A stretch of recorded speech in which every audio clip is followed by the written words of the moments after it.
Why do you want to slow down the child with fish oil? Well, in autism you have children that are at least at times too active.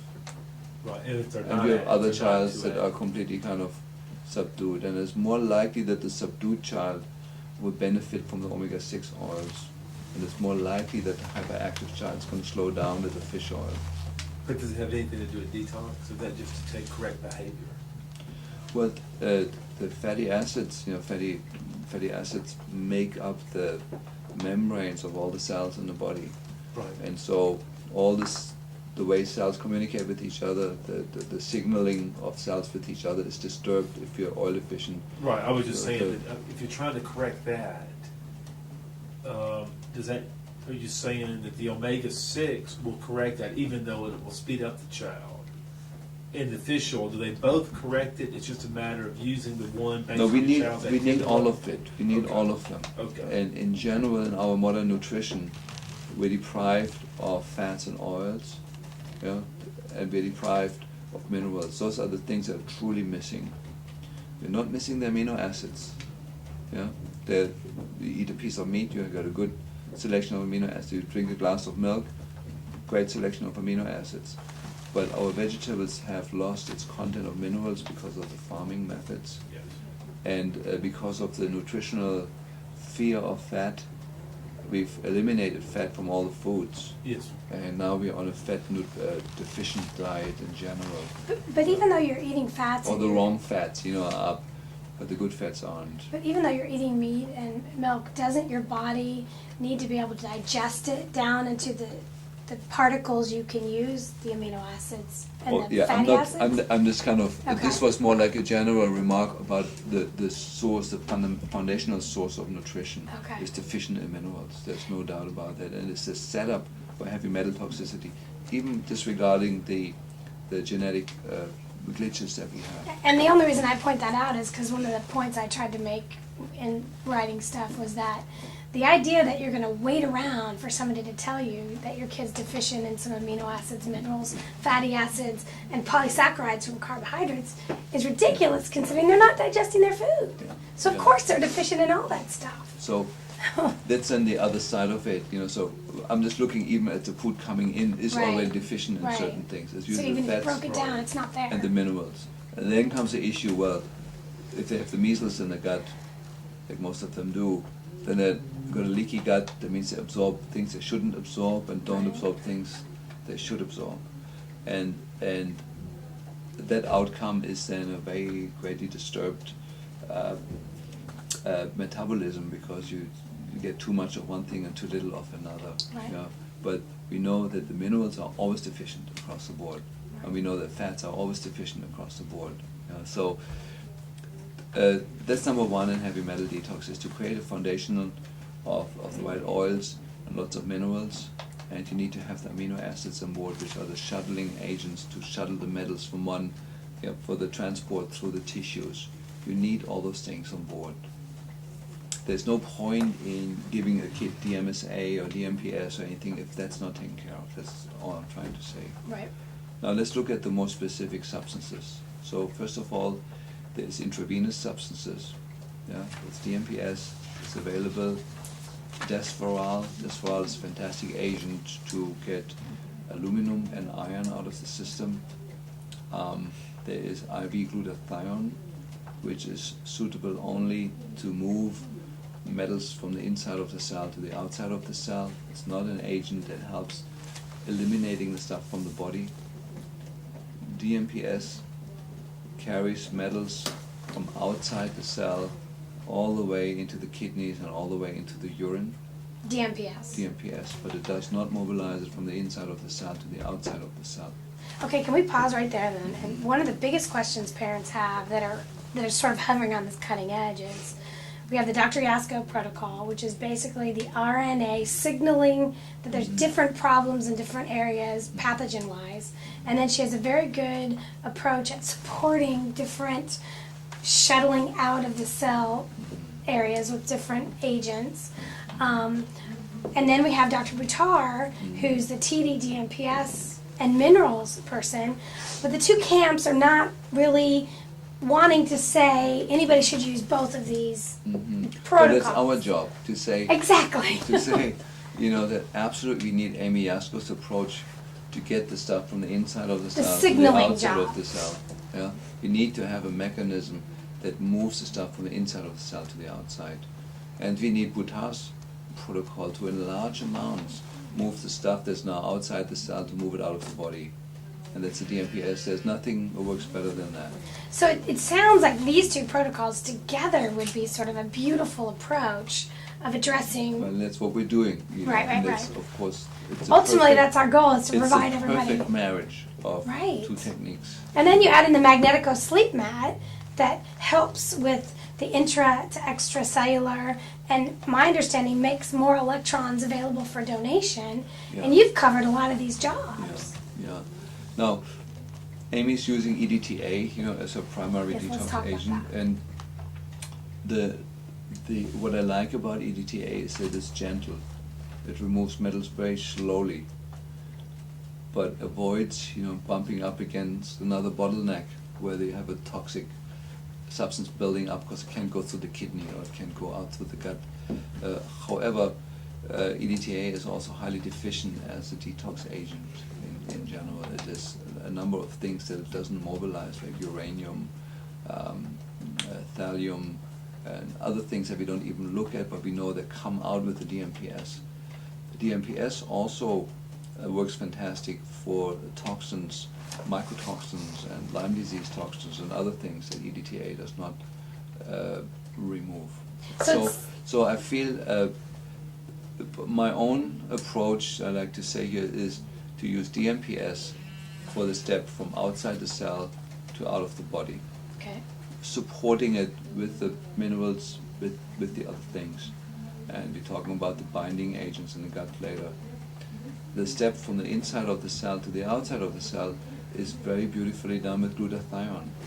And I personally am a friend of using both transdermal TD glutathione and TD DMPS.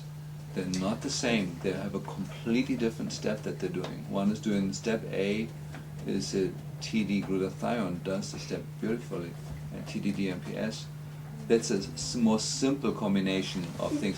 Now, Amy Yasko's protocol is brilliant. She should get a Nobel Prize.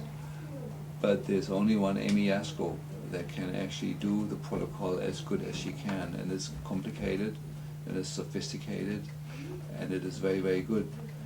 But for the common person, even for the common doctor, it's nice to have some simple steps available. And I'm recommending glutathione. Cannot be taken orally. It doesn't work that way. It has to Although, be- what about the lipoceutical glutathione, where they're encapsulating it in the lipo? I haven't seen that work. I've Oh, tried. you haven't? I've Okay. tried. I'm not convinced that it works. Glutathione works very well through inhalation, through nasal drops. Nebulizing. You like Nebuli- nebulized glutathione. Nebulizing, yeah. Through nasal drops. If the kit is cooperative and can do this, it's the best way. Right. But otherwise, the transdermal glutathione works quite well. So what if you, let's just draw a scenario here. Let's say you nebulize glutathione like an hour before they go to bed. At bedtime, you put the TD DMPS on, which, by the way, we have to talk about the fact it has glutathione and methionine in it. You put them on the magnetic mat to help with the transport stuff. But in addition to that, you're giving the new Brander approach, which is the subcutaneous folinic acid methyl B12 NAC. You covered a lot of your bases. Yeah, that's pretty much covering everything. It's just, TD DMPS probably doesn't have enough glutathione to trigger the intracellular release of toxins enough. Okay, so is it valuable then? Because one of the things he has is he has every other day, and I sort of dubbed or coined the phrase in and out days, because I kind of like to look at it like on the day you're trying to get stuff going out, let's max them out with stuff going out, like the sauna and clay baths and all that stuff. And on the day you want stuff going in, the mineralizing day, load up on all that stuff. But it sounds like you could do glutathione. You can do On the off glutathione on the days, off days. It does not interfere with topically. the mineral issue. And you No, could you see- nebulize Are you suggesting glutathione? You said my recommendation. Were you suggesting glutathione every day then? No, you can do it every other day. You probably have enough in the TDDMPS to Cover that day. cover that for that day. Okay, with the minerals, then you're suggesting. It's not going to compete with the minerals. No, And But so, are you okay with his protocol and the minerals? sorry. Are you okay if it's okay? To Yeah. Are you Butars. okay with the Butar protocol minerals the every other day? Yeah, yeah. And largely, I'm in agreement with that. Because Well, I didn't think you were very happy with any minerals that's out there. we just need a product is what we need. I'm not totally not happy with his product either. It's a good product. Yes, sir. You know, it's side by side with 4 or 5 other good products, but I don't have a super good product. Yeah, I understand. Okay, let's describe something else that, Maybe I can say it another. For example, I give you one mineral, boron. Yeah.